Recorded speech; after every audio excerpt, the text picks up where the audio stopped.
She was fired for bringing her son to work until her new boss walked in and said, "I was that kid." "Why is your son here, Brenda? This is a workplace, not a daycare." Letitia's voice cracked through the conference room, drawing every eye to the young woman at the end of the table. She stood tall in her sharp navy suit, arms crossed, eyes unyielding. Brenda clutched Matteo tightly. The little boy, flushed with fever, wheezed softly as he buried his face into her chest. Her blonde hair clung to her cheeks, damp with stress. "I had no one else," she said quietly. "He's sick. I couldn't miss another day." Letitia shook her head. "Company policy is clear. No children allowed on site. This is unacceptable." Silence fell. Brenda looked around, hoping someone might speak up. Her coworkers avoided her gaze.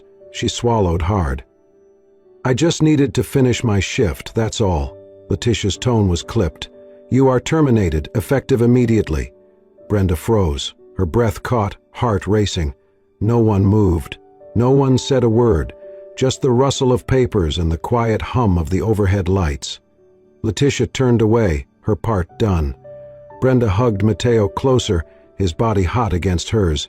Slowly she turned and walked out, legs trembling. The hallway was empty. She pushed through the glass doors and stepped into a gray, drizzling afternoon.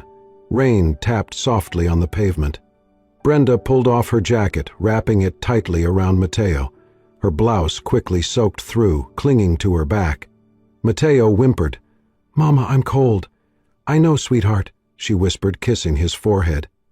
They descended the steps, passing people hurrying by with umbrellas, none stopping, none looking. The world kept moving. She felt invisible. Each step was heavier than the last. Her job was gone. Her child was sick. The bills were growing. Her phone was dead. She had no car, no one to call, but she kept walking. At the street corner she paused. Matteo's breathing was shallow, wheezy. Brenda held him tighter, pressing her cheek to his forehead. "We're going to be okay," she murmured. "Mama's not giving up." The rain fell harder now. Brenda shielded him as best she could, tucking his head under her chin. He coughed again, his tiny hand gripping her necklace. She passed a brightly lit cafe. Warmth glowed from the windows. People inside laughed, dry and safe. Brenda hesitated, then turned away before anyone could see her. She kept moving. In her head, a mantra formed, "I will not give up. I will not give up." She crossed the street, water splashing around her shoes, and ducked under a store awning for a moment's shelter.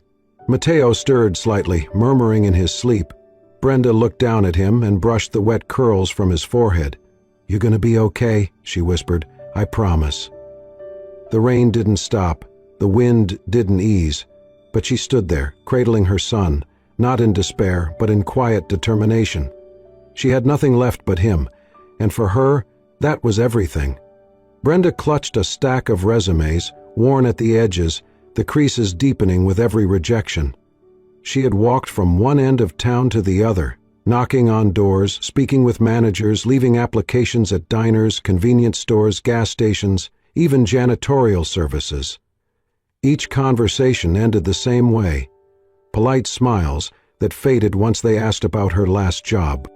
The moment the word terminated appeared on her record, the tone shifted. "I'm sorry, ma'am. We're looking for someone with a more stable history." "HR flags that kind of dismissal. Nothing we can do. We'll call if something opens up, but never did." By the fourth week, Brenda had pawned her engagement ring, long left in a drawer after Matteo's father disappeared. The money went to food and a single bottle of asthma medication, the cheapest she could find without insurance. It was not enough. One night, as the wind howled outside the shelter of a half-lit gas station restroom, Matteo's breathing turned shallow, rapid. His little chest heaved with each inhale. Brenda crouched beside him, holding the inhaler tightly, whispering, "Just breathe, baby. Please breathe." She counted to 10 with him, trying to keep her voice calm, tears burning behind her eyes. He nodded, trusting her completely. He had no home, no savings, and a child who needed more than love could provide.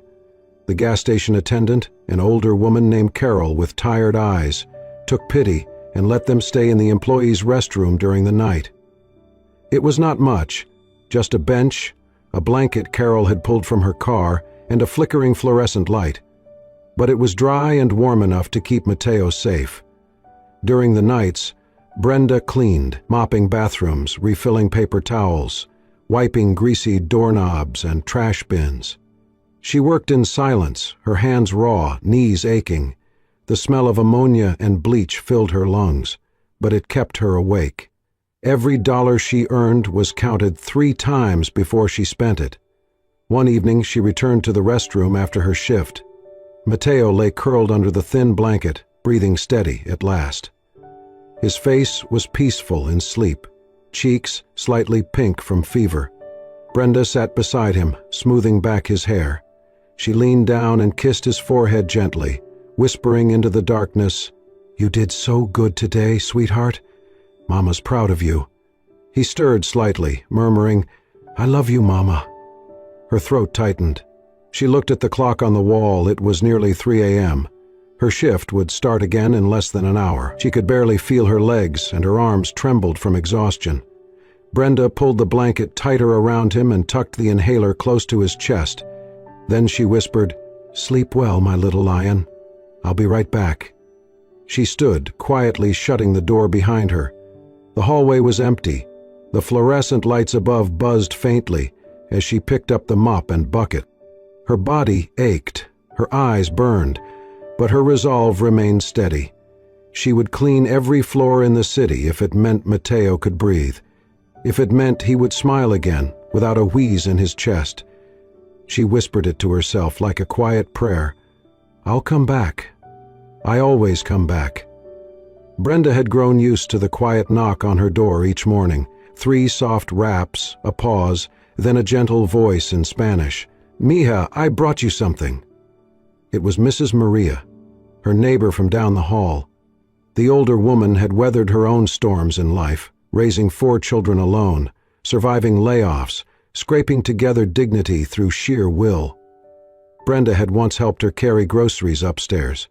Since then, Maria had watched over her like a guardian angel, in worn slippers and a headscarf that always smelled of lavender. That morning, Maria handed Brenda a folded flyer. Soluciones Rivera, it read in bold letters across the top. Now hiring, afternoon janitorial staff, no diploma required. Brenda stared at it like it might vanish. "They're a cleaning company," Maria explained. "They take care of office buildings mostly. It is not glamorous, but it is steady." She looked at Matteo, who sat nearby drawing superheroes on scraps of cardboard. "And they are run by our people. Maybe they understand." Brenda clutched the flyer. "Thank you. I'll go right now."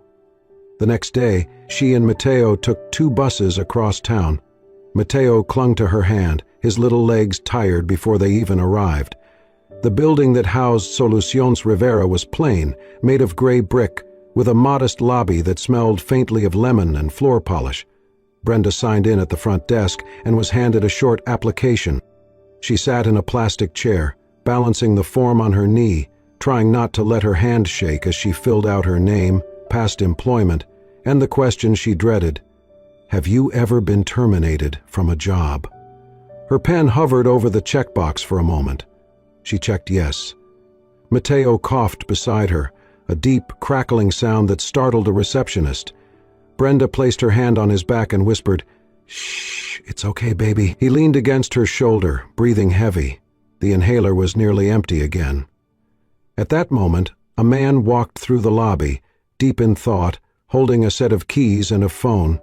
He wore dark jeans, a white button-up shirt with the sleeves rolled up, and a look that suggested he had not slept much.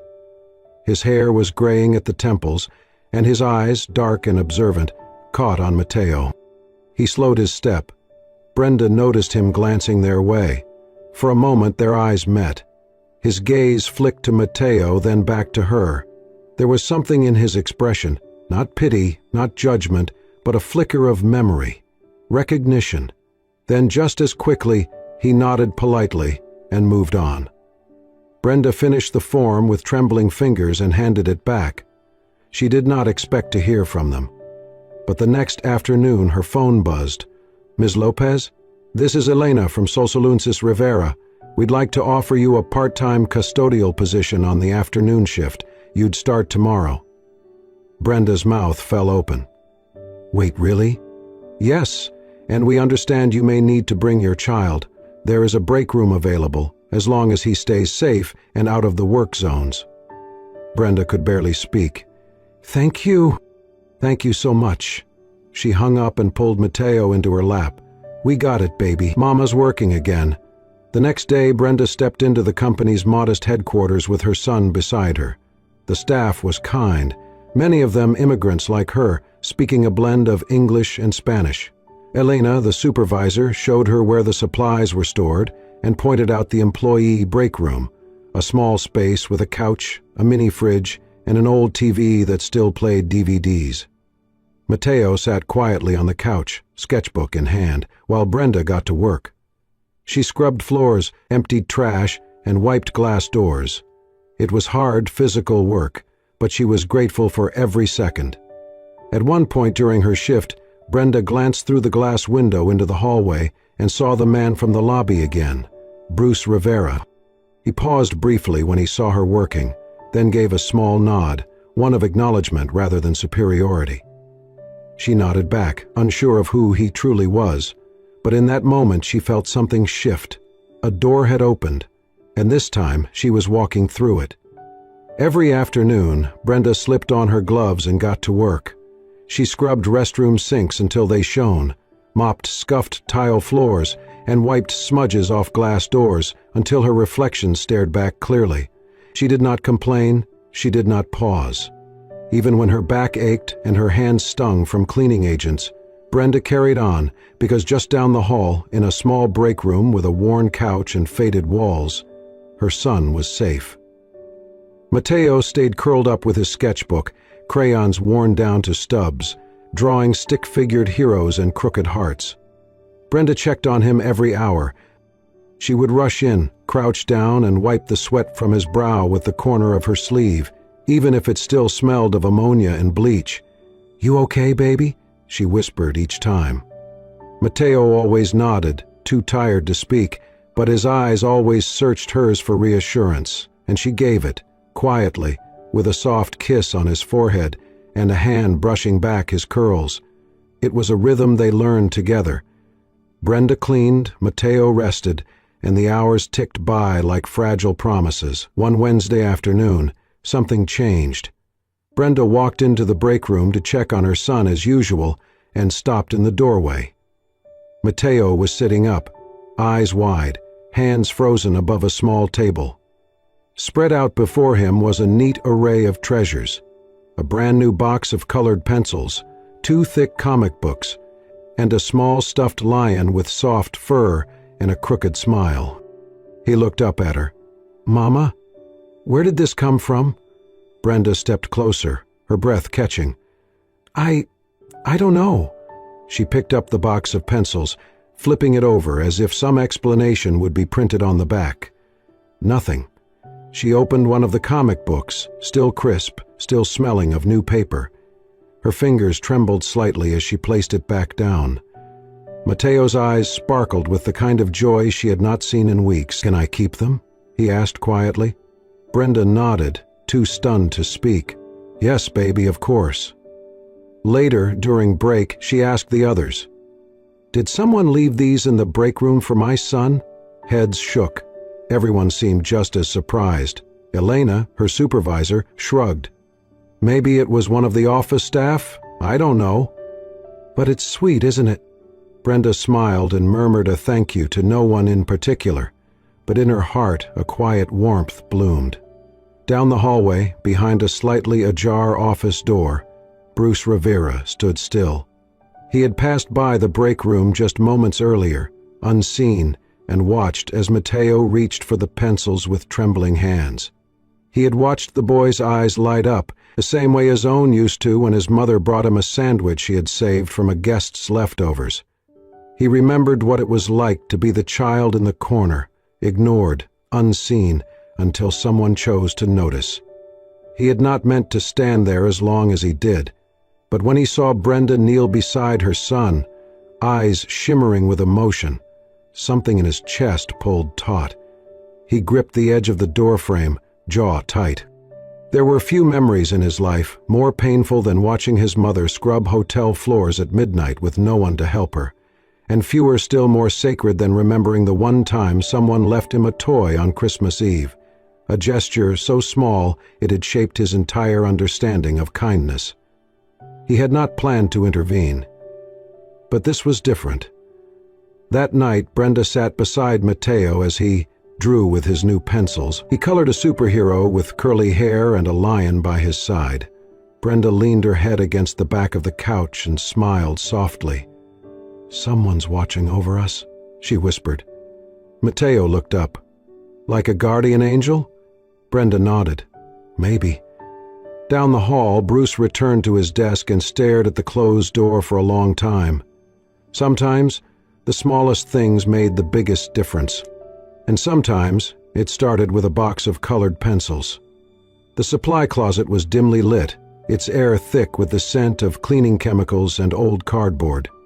Brenda knelt on the linoleum floor, her knees pressed against the cold tile, one hand clutching a damp rag. Matteo lay nearby on a folded towel, his face pale, eyes glazed with fever. To make him smile, Brenda twisted the rag into the shape of a puppet, wiggling it back and forth in front of him. "Look, Matteo, Senor Sock is here to rescue the day," she said in a funny voice, letting out a squeaky laugh. She danced the makeshift puppet across his blanket, making exaggerated voices and silly movements. Matteo giggled softly, his breath raspy, but his smile bloomed across his tired face. Through the crack in the closet door, Bruce stood motionless. He had come down to check on a shipment, but stopped when he heard laughter. Small, wheezing, but real. What he saw paralyzed him. Brenda, kneeling there, with sweat on her brow and stains on her uniform, looked exhausted. But she was smiling. She was making her son laugh in the middle of a utility closet, using nothing but a dirty rag and her heart. Bruce stepped back quietly and returned to his office. He sat down slowly, behind his desk, stared at the ceiling, and rubbed his eyes. But it was not fatigue that burned them, it was memory. He saw his mother again, decades ago, in the back of a cheap motel where she worked as a night cleaner. He was 5, feverish and scared. She had no toys, no medicine, nothing but 2 mismatched socks she turned into dancing puppets. They made him laugh then, too, just like Matteo. And just like Matteo, he had no idea how tired she must have been. 3 days later, the skies opened with a vengeance. The rain fell in thick sheets, flooding gutters and washing over the parking lot of the Rivera building. It was nearly 7 p.m., and most of the staff had gone home.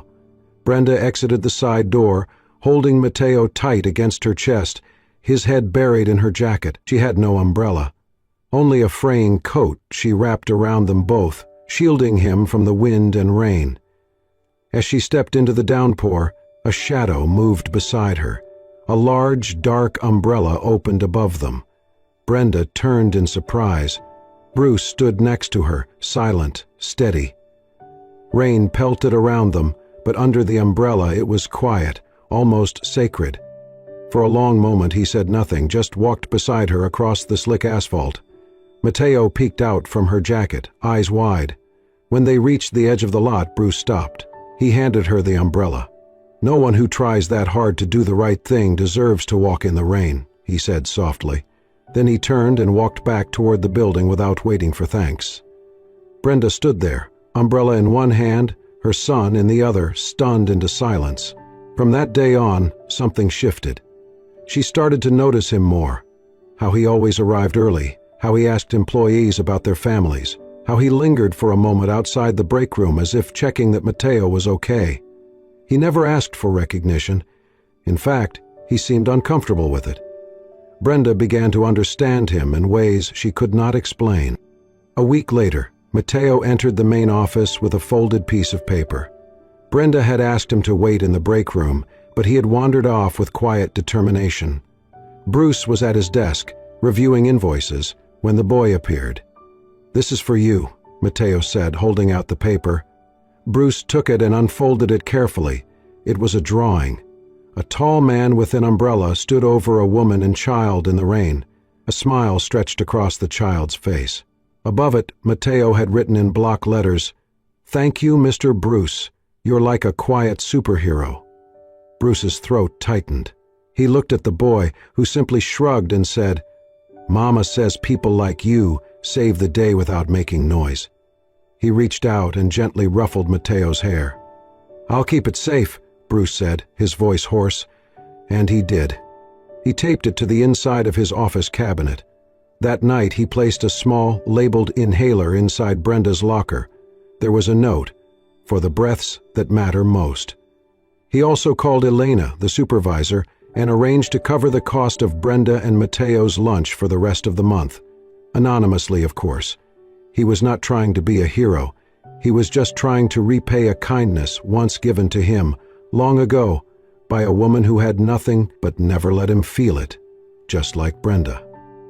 It was a quiet Tuesday afternoon when Bruce walked into the break room holding a small paper bag. "I thought Mateo might like these," he said, placing the bag gently on the table. Brenda looked up from where she was wiping down the counter. "More cookies?" she asked, with a playful smile. Bruce said he likes the ones with the chocolate chips and caramel. I figured I'd try to get it right this time. Mateo peeked into the bag and lit up. "Mama, they're still warm." Brenda watched as Bruce sat beside her son and listened to him chatter about his drawings, his favorite superhero powers, and the comic book he was trying to write. Bruce smiled, nodded, even laughed when Mateo said he wanted to be a super cleaner like his mom. When Mateo ran off to the corner to draw, Brenda found herself watching Bruce more closely. "I've always wondered," she said softly, "why do you care so much about us?" Bruce looked at her, the amusement in his eyes fading just a little.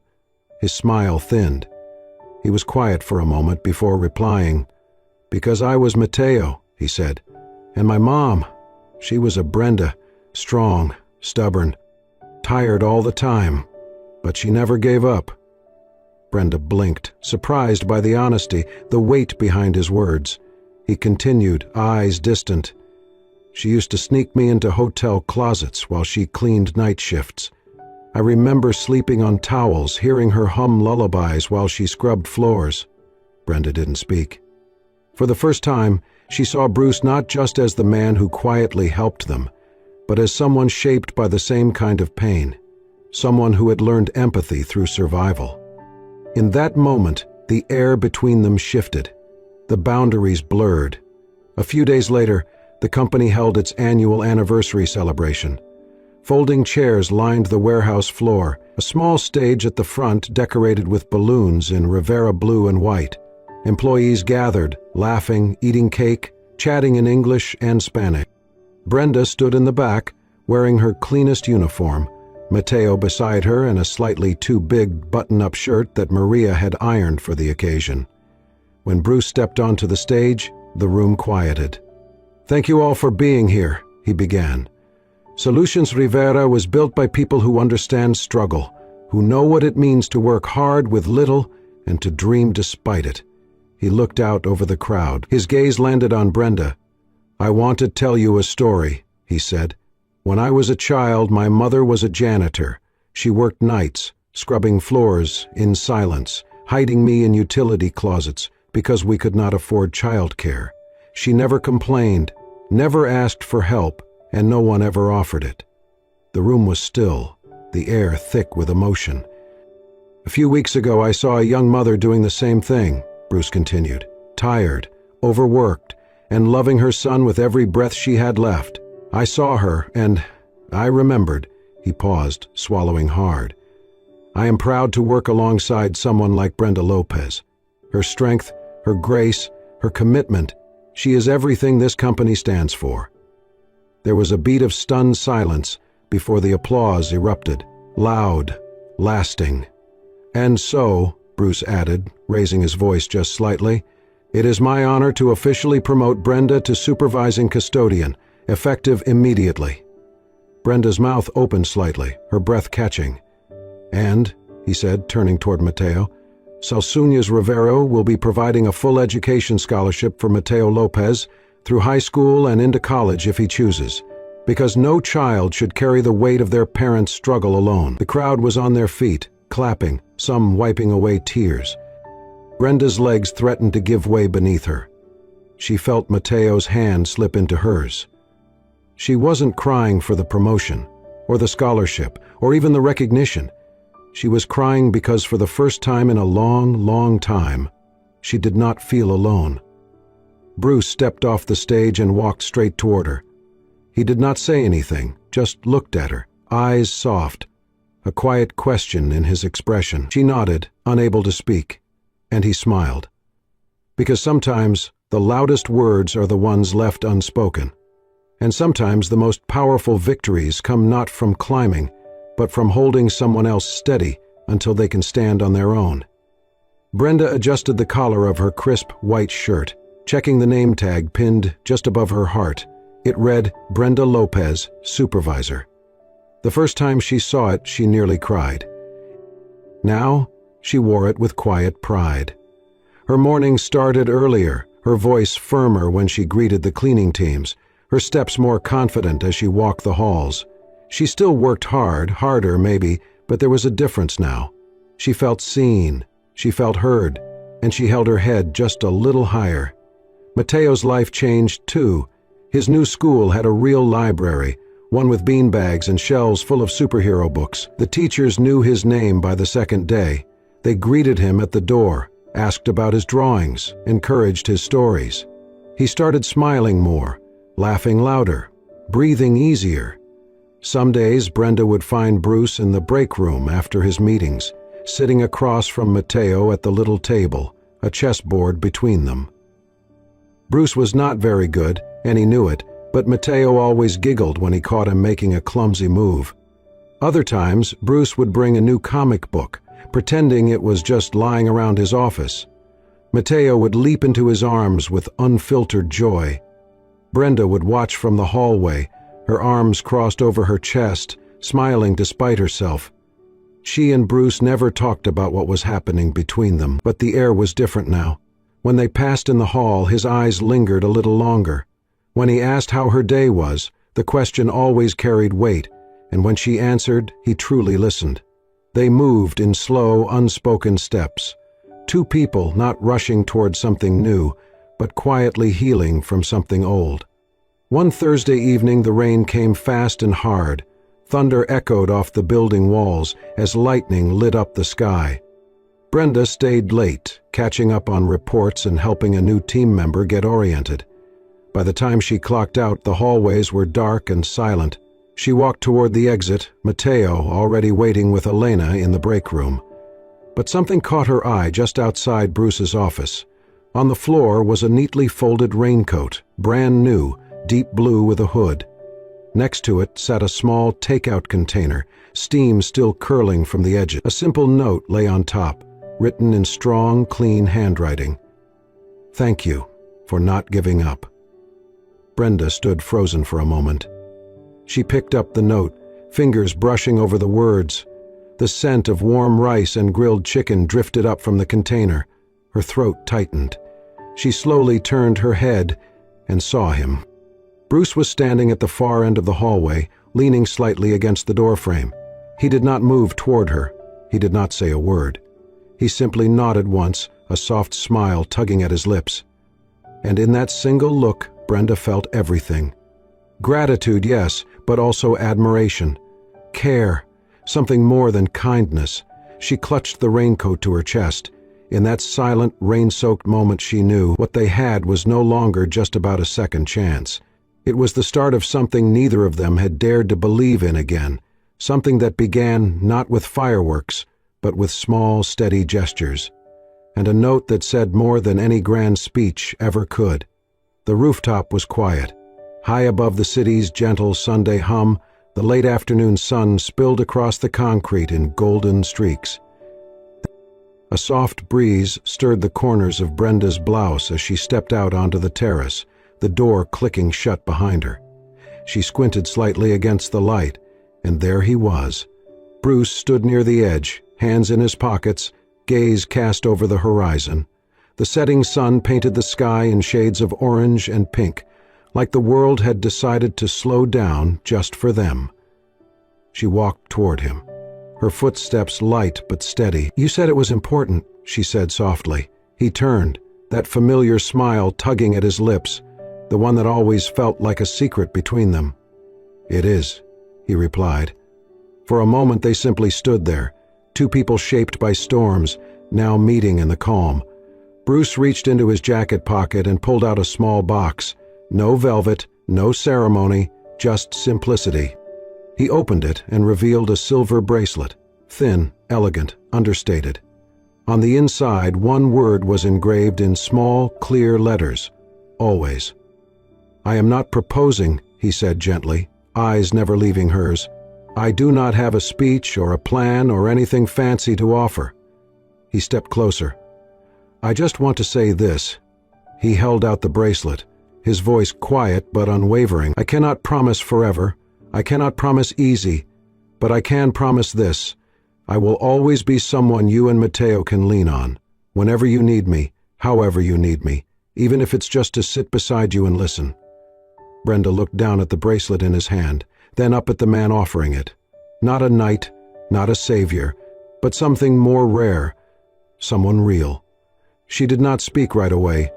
Instead, she reached out, took the bracelet and held it gently.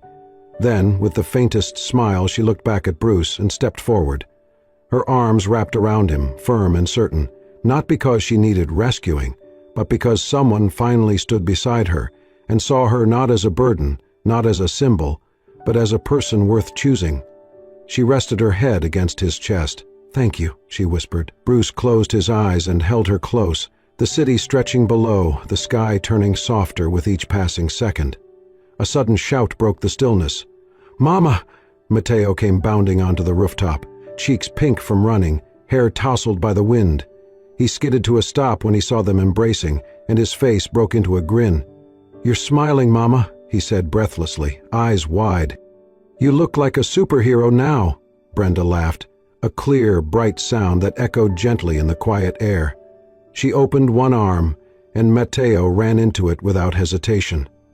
Bruce knelt beside them, pulling the boy into the circle of warmth.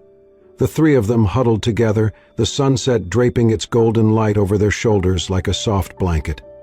No wedding, no grand declaration, just the kind of love that grows quietly, like a seed planted in the dark and watered with hope. They stood there for a long while, watching the world below. They did not need to say anything else, because sometimes family is not defined by blood or vows. Sometimes it is simply the people who stay, who see the worst parts of you and choose to stay anyway. And in the glow of that fading sun, with a bracelet that said always, a boy who finally felt safe, and two hearts finally steady, Brenda realized something. She did not need a perfect ending. She just needed this moment. And it was more than enough. If this story touched your heart, reminded you of the quiet strength in love, or simply made you believe in kindness again, we hope you'll carry its message with you. Because sometimes the most powerful stories are not the loudest. They are the ones that whisper gently, "You are not alone." If you want more stories like this, tales of resilience, compassion, and unexpected connections that restore your faith in humanity, please subscribe to Soul Stirring Stories. Let us walk with you, one story at a time. Hit that subscribe button. Your next heartwarming journey begins here.